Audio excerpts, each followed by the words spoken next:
best type of roofing underlayment for asphalt shingles would be the synthetic underlayment. Caveat to that is it would be the synthetic underlayment that the manufacturer produces to go with their shingle, not a different synthetic underlayment.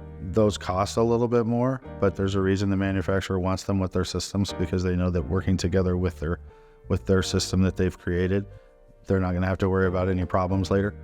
And so it's important that you use or ask for a synthetic underlayment that's made by the manufacturer. The days of felt paper, 15 and 30 pound felt paper are gone.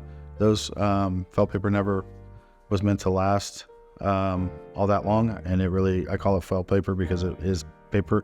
And you could, with the synthetics, especially the ones the manufacturer makes now, if you've ever held felt in your hands, you can tear it pretty easily. I mean, it tears like paper. And then the synthetic that Owens Corning, for example, their Pro Armor synthetic for their shingles, you can't rip that stuff, and it's made specifically as an underlayment to go with their shingle. That stuff will last 50 years. The shingle will last 50 years. And so hands down right now, the synthetic underlayments that are being produced are the best underlayments.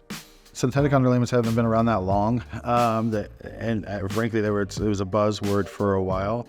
So you had felt, and then you had fiberglass reinforced felt, or some type of reinforced felt, and that was for decades. That was what was out there for underlayment. Synthetic is fairly new. They've made advances in even better synthetics, even more expensive synthetics, and so you could continue to make the synthetic thicker, more durable. At a certain point, it's overkill in my mind, but it'd be interesting to see what the next thing is. I imagine synthetic, just in itself, the definition of the term of synthetic is it'll be some sort of synthetic one way or another, because it will be materials that they put together to, synthetically reproduce something. I could see them getting into things like fire retardation type synthetics, or R value potentially, and things like that. But it'll be neat to see.